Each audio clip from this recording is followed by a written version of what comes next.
안녕하세요. 저는 45살 남자이고 중소기업에 다니다가 회사가 어려워지면서 권고사직을 받고 현재는 택배 일을 하고 있는 다둥이 아빠입니다. 그리고 결혼한 지도 15년 차 된 사람이고요. 비록 사는 건 팍팍하고 힘들어도 제 사랑하는 아내와 저희 딸들을 생각하면 힘들다가도 힘이 불쑥 생기고 아프다가도 정신이 번쩍 드는 존재입니다. 그야말로 저희 집 여자들은 저의 비타민 같은 존재죠. 저와 아내가 워낙 금술이 좋아 딸을 3명이나 낳은 딸부자거든요. 저는 아내와 우연히 만나게 되었어요. 저희 직장 근처에 있는 패스트푸드점에서 만나게 되었죠.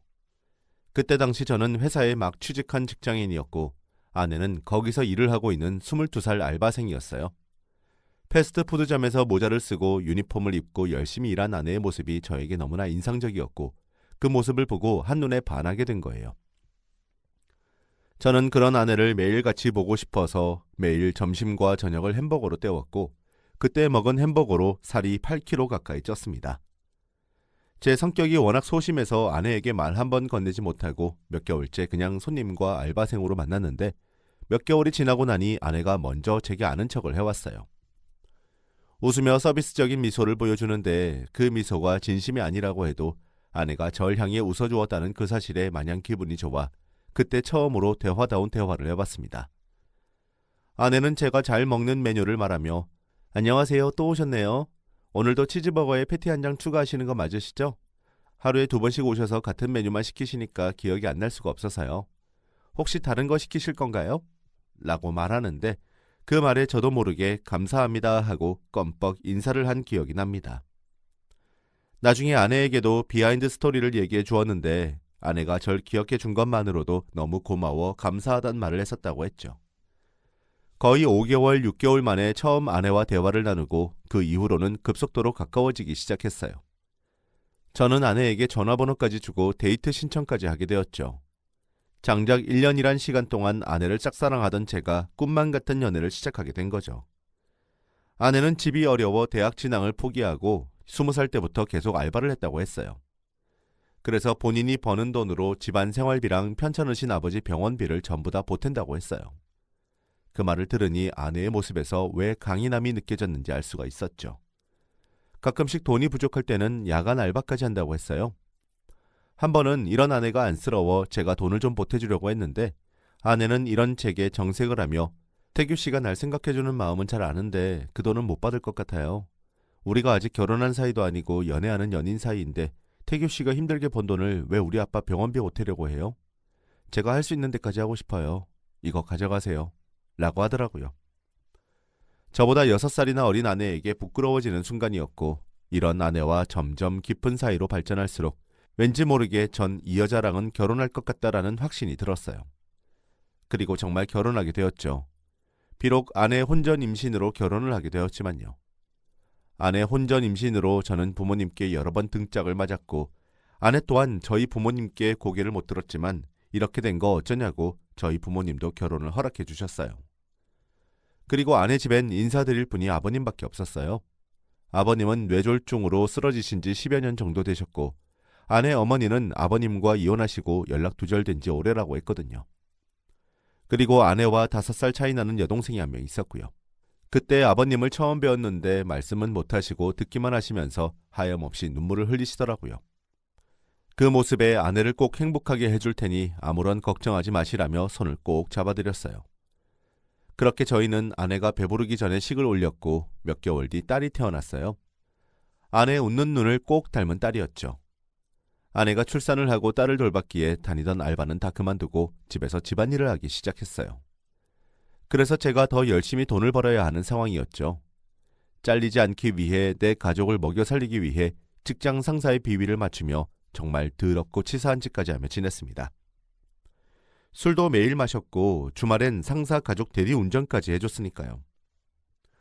사실 제가 총각 때 여러 동호회 활동을 하곤 했는데 그 동호회 활동도 전부 다 마다하고 오롯이 제 아내와 딸을 위해 희생을 했습니다.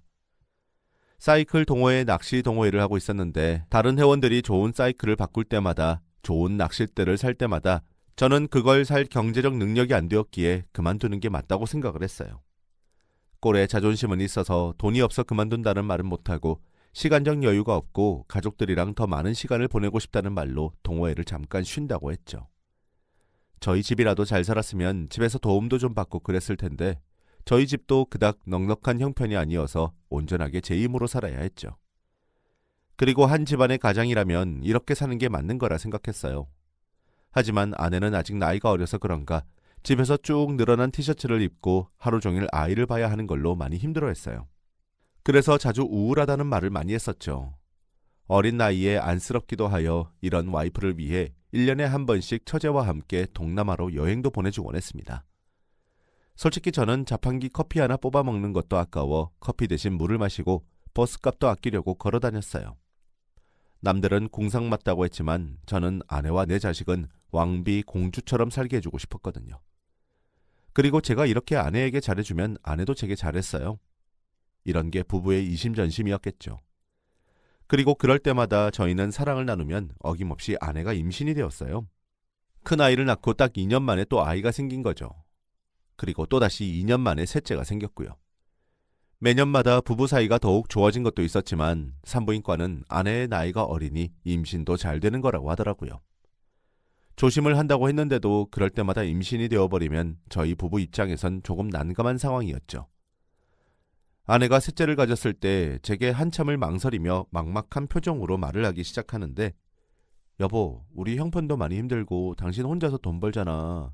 혼자 돈 버는 건 힘드니까 우리 셋째 아이는 포기할까? 정말 생각 많이 하고 당신한테 어렵게 얘기하는 거야. 라고 하는데 전 그 말에 가슴이 떨려서 아내가 저 얘기하기까지 얼마나 힘들었을까 하는 생각이 들어 안쓰럽기도 하고 가엾기도 했거든요. 저는 그런 아내의 손을 꼭 잡으며 자기야, 이왕 이렇게 된 거 다둥이 키우자. 다둥이 부모면 국가에서 혜택도 좀 받으면 되는 부분도 좀 있잖아. 내가 더 열심히 뛰어다닐 테니까 우리 셋째 낳아서 키우자. 라고 하니 제 말에 아내도 오열을 하며 사실 나도 우리 애기 너무 키우고 싶었는데 하면서 말을 끝까지 잊지 못하고 꺽꺽거리며 고맙다고 하더라고요. 잠깐 딴 생각을 한 본인을 용서하라며 참회의 눈물을 흘렸죠. 그렇게 아내는 셋째까지 무사히 잘 낳았고 저는 딸을 셋이나 둔 어엿한 딸부자 아빠가 되었어요. 요즘은 아들보다 딸이 많은 집이 더 행복하다고 하는데 정말 그럴 만도 한 게 저희 집은 항상 웃음이 끊이질 않는 집이었어요. 아이들이 워낙 애교도 많고 사근사근 녹아 그냥 보고만 있어도 아빠 미소가 절로 나오는 그런 날이었죠. 제 동창 친구들 부부 모임에서도 당연 저희 부부는 친구들에게 부러움을 받는 존재였고 모범이 되는 부부였어요. 친구들의 와이프는 제 와이프를 부러워하고 제 친구들은 저의 남성다운 모습을 부러워했어요. 도대체 혼자서 뭘 그렇게 좋은 걸 다 챙겨 먹냐고요. 같이 좀 먹자고 하는데 저는 딱히 먹는 것도 없다고 했어요.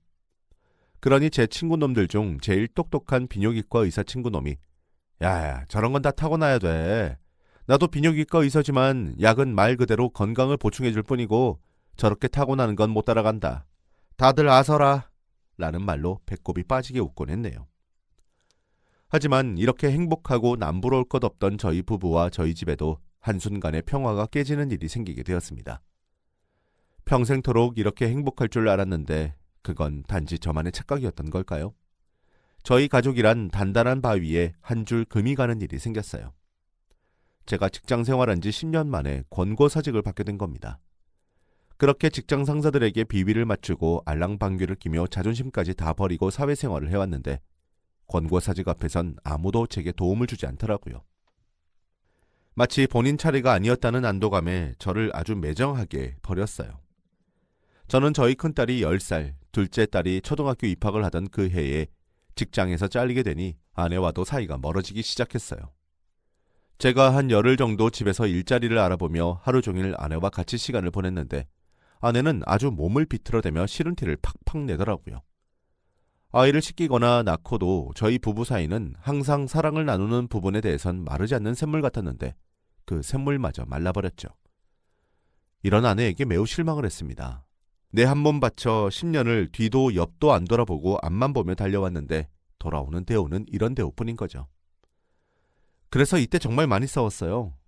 사실 맘 같아선 10년 동안 일만 했었으니 한 1년 정도는 쉬면서 쉬엄쉬엄 일자리를 알아보고 재취업하려 했는데 아내의 닥달로 마지못해 닥치는 대로 막노동, 고깃집, 숯불 관리 주차 요원 등 알바로 몇 가지 일을 했어요.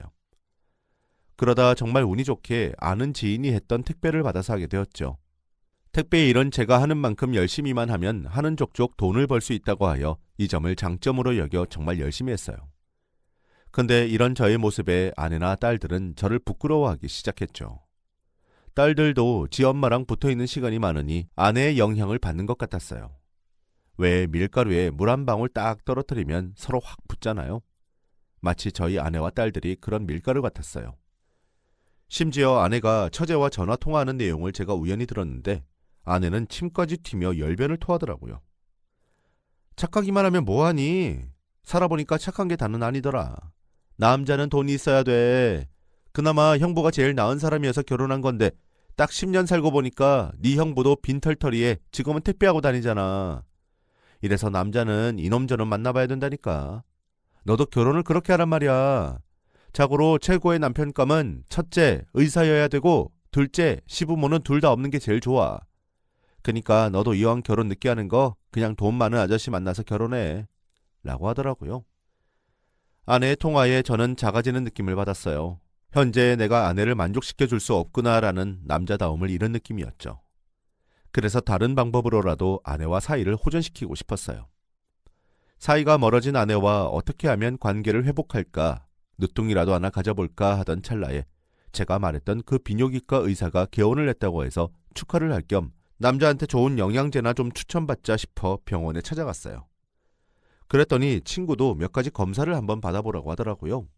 남성 호르몬 검사나 정자 상태 검사 등. 그래서 저도 자식 개원 선물이다 하며 비싼 검사 비용을 냈고 검사 후 며칠 뒤 결과 확인을 하러 오라고 했어요. 그렇게 3일 뒤 친구의 병원에 갔는데 친구가 아주 심각한 표정을 하고 있는 겁니다. 저는 친구의 표정에 뭔가 심상치 않다는 기운을 느꼈고 뭔가 안 좋은 것 같았어요. 친구가 절 보고 충격받지 말라며 너 무정자증이야 라고 하는 겁니다. 그 말 듣자마자 온 땅이 흔들리는 기분이 들었습니다. 그럼 대체 내 딸들은 내가 핏줄이 아닌 거냐고 흥분을 하면서 말을 했죠. 그랬더니 친구가 야야 흥분하지 말고 들어봐. 네가 애초부터 무정자증이 아닌 2차성 불임일 수도 있어 라고 말을 하더라고요. 2차성 불임은 실제로도 과거에 임신을 시킨 적이 있는 경우를 말하는 거야.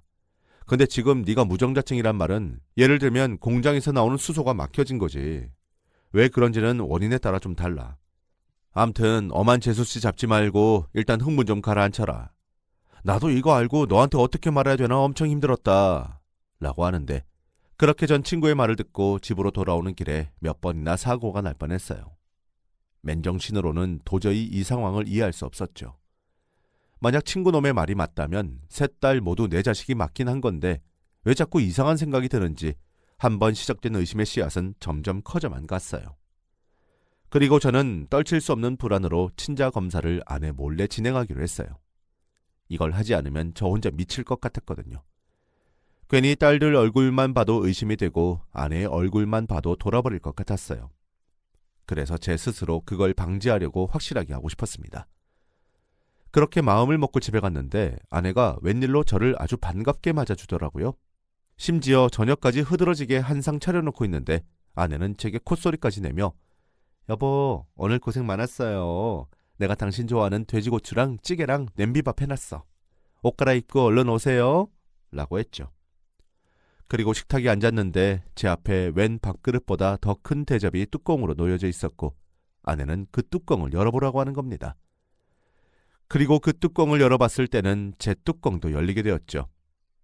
안에 있던 것은 선명하게 두 줄이 그어진 임신 테스트기였습니다. 소리를 지르며 당신 임신했어? 당신이 어떻게 그럴 수 있어? 라며 미친놈처럼 발악을 했죠. 그랬더니 아내는 눈물을 흘리며 당신 미쳤어? 임신한 게 밥상까지 엎을 일이야? 내가 당신 회사에서 잘리고 여태 기다려주고 당신 비위까지 맞추면서 넷째까지 임신했는데 지금 고맙다 해도 모자랄 판에 밥상을 엎고 라며 저보다 더 큰 소리로 악을 지르더라고요. 전 그런 아내의 얼굴에 검사 결과지를 집어던지며 오늘 기정이 병원에 갔었는데 내가 무정자증이란다. 근데 네가 임신을 했다고? 너 지금 이게 말이 되는 상황이라고 생각하냐? 라며 난리를 쳤죠. 그랬더니 아내도 입을 틀어막으며 의자에 주저앉는데 말도 안 된다고 고개를 좌우로 흔들기 시작하는 겁니다. 전 그런 아내에게 어떤 놈애를 가진 거냐고 난리를 쳤어요. 미처 도는 꼴 보기 전에 사실대로 얘기를 하라고 했죠. 그때 저도 제정신이 아니어서 절규하며 얘기를 했어요.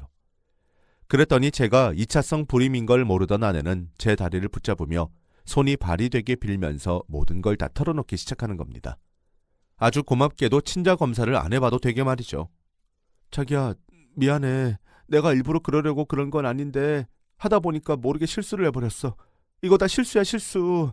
큰애는 자기랑 결혼하기 전에 햄버거 집에서 같이 일하던 오빠랑 회식 때 술 마시고 실수해서 가진 아이 같고, 둘째, 셋째, 그리고 뱃속에 있는 애는 기종 씨의 아이인 것 같아요. 라고 하는데 저는 그 말을 듣고 머리가 휘청거렸어요. 내 친구 비뇨기과 의사 기종이라고? 라며 소리를 질렀어요. 그랬더니 아내는 하염없이 눈물을 흘리며 미안해, 자기야 미안해. 그치만 나 살면서 단 한 번도 당신을 사랑하지 않았던 적 없었어. 이 말은 진심이야. 솔직히 나만 잘못한 게 아니라 기종 씨도 같이 잘못한 거잖아. 라고 하는데 저는 거의 아내를 반강제로 끌고 가다시피 친구놈의 집에 쳐들어갔고 친구네 집 문짝을 발로 차며 나오라고 미친 사람처럼 난리를 쳤어요. 그리고 집 밖으로 나온 친구놈을 보자마자 멱살을 잡으며 주먹다짐을 했고 뒤따라 나온 친구놈의 와이프는 우리 사이를 뜯어말리며 왜 이러는 거냐고 말로 하라고 소리를 질렀습니다. 친구놈도 모든 걸 다 알았다는 듯 제가 하는 대로 가만히 있었고 그런 친구놈을 붙잡고 내가 왜 이러는 줄 알지? 우리 와이프한테 다 듣고 왔으니까 바른 대로 말해라. 네가 내 딸들 애비 되는 사람인 거냐? 너 왜 내 와이프랑 10년 넘게 그딴 짓 한 거냐? 라고 했죠. 그러니 친구는 아무 말 없이 고개를 푹 숙이며 제 앞에 무릎을 꿇고 네 아내랑 그런 건 맞는데 네 딸들이 나랑 관련이 되어 있는지는 진짜로 몰랐어. 정말이다 태규야. 라고 하는데 그 말에 친구놈의 아내는 그 자리에서 주저앉았고 제 아내를 향해 달려오더니 머리를 잡고 욕을 하고 멱살을 잡으며 이 미친 인간아, 내가 그렇게 애는 많이 낳고 싶다고 했을 때 당신 뭐라고 그랬어? 애는 하나만 낳고 살자고 했지? 근데 나한테 그렇게 말해놓고 밖에 나가서 씨를 뿌리고 다녀? 라고 하는데 저는 그 모습을 뒤로하고 넋이 빠진 사람 마냥 집으로 돌아와 짐승처럼 울었습니다. 딸들도 제가 우는 소리에 놀라서 지 엄마를 찾아댔고요. 그제서야 모든 퍼즐이 맞춰지는 듯 했어요. 제가 직장에 잘려 한 6개월간 집에서 생활을 할 때 아내가 몸을 비틀며 답답했던 것도 지가 나가서 딴짓을 하지 못하니 그랬던 거고 저희한테 의사를 만나 결혼을 하라고 했던 것도 다 자기가 하고 싶었던 걸 못하니 그랬던 거죠. 그리고 전 이런 아내에게 씌어도 뭐가 단단히 씌워버린 거죠. 그제서야 모든 정신이 번쩍 차려진 것 같았어요. 이제와 생각해보니 이 여자 요물도 이런 요물이 없더라고요. 전 바보 등신같이 이런 아내에게 제 인생을 바쳤고 아내와 사이가 멀어졌을 때도 아내를 만족시켜 주려고 매사에 열심히 살았으니 말이죠. 그리고 제 잘못이 있다면 이런 여자를 너무 많이 사랑했고 제 딸들을 너무 많이 사랑했다는 게 제 잘못인 거죠. 이런저런 후회와 과거 생각을 하니 화보다 눈물이 났고 그래서 배신감에 짐승처럼 울부짖었는지도 몰라요. 그리고 한참 뒤에 돌아온 아내는 애들 보고 잠깐 나가 있으라며 제가 있는 안방으로 들어와 싹싹 빌기 시작하는데 이 여자가 뻔뻔함이 극치를 달한 사람처럼 얘기를 하네요. 여보, 우리 사랑했잖아요. 그죠? 그니까 우리 애들을 위해서라도 우리 그냥 몰랐던 것처럼 다시 살아가면 안 될까요? 그동안 나도 너무 힘들었어. 정신적으로 힘든 게 얼마나 고통스러웠는지 당신은 모를 거야. 당신이 여태 우리 딸들 이렇게 예쁘게 키워놨으니까 그냥 당신이 키웠던 것처럼 키워주면 안 돼? 그럼 애들이 다 당신한테 효도할 거야. 분명히 아빠가 똑똑하니까 애들 머리도 좋을 거 아니야. 기동씨가 의사잖아. 라고 하는데 그 말에 눈이 돌아가고 안방에 있는 TV를 맨손으로 부셨어요. 그리고 거기서 더 나아가면 저도 어떻게 될지 몰라 간신히 집 밖으로 나왔습니다. 그리고 놀이터에 앉아있는 딸들, 아니 그 여자 애들에게 다가가 이제부터 엄마랑 살라고 했어요. 니들은 아무런 잘못이 없는 애들이지만 네 엄마는 아니라고 했죠. 그리고 나중에 크면 내 심정을 이해할 거라고 했습니다. 그렇게 저는 그 여자와 재산 분할 없이 제가 위자료 청구하며 이혼 소송을 했고 법원에서도 저의 손을 들어줘 위자료를 3천만 원 받아냈습니다. 그리고 친구놈에게도 상간남 소송했고요. 이 소문을 듣게 된 제 동창 친구들도 다들 의사 친구와 손절했고 인간 취급하지 않을 거라면서 저를 위로해 주더라고요. 의사 친구 와이프도 이혼한다는 소리를 들었고요. 그렇게 모든 소송이 끝이 나니 1년이란 시간이 훌쩍 지나갔습니다. 그 1년 동안 제 인생을 되돌아보게 된 시간이었죠. 절망과 좌절이 제일 컸지만 이제라도 전처의 난잡한 과거를 알게 되어 천만다행이라고 생각해요. 만약 그것도 모르고 평생을 살았다면 제 자식도 아니었던 애들을 뼈 빠지게 제가 다 키웠어야 했잖아요. 그리고 나중에 다른 비뇨기과 가서 다시 검사를 해봤는데 친구놈이 제게 거짓말했더라고요. 저는 2차성 불임이 아닌 원래 무정자증이었던 거예요. 근데 저한테 원래 무정자증이라고 말하면 본인과의 과거 행적이 전부 다 드러나니 2차성 불임이라는 말로 거짓말을 한 거였어요. 이놈도 완전히 쓰레기 같은 놈이었죠. 마음 같아선 이것도 소문내서 그놈 병원 망하게 만들고 싶었는데 듣기로는 이미 그놈 와이프가 병원에서 난리치고 그 지역 엄마들에게 쫙 소문내서 병원도 문 닫기 일보 직전이라는 말을 듣게 되었어요. 이거야말로 인과응보라고 생각하고 아주 속이 다 시원했습니다.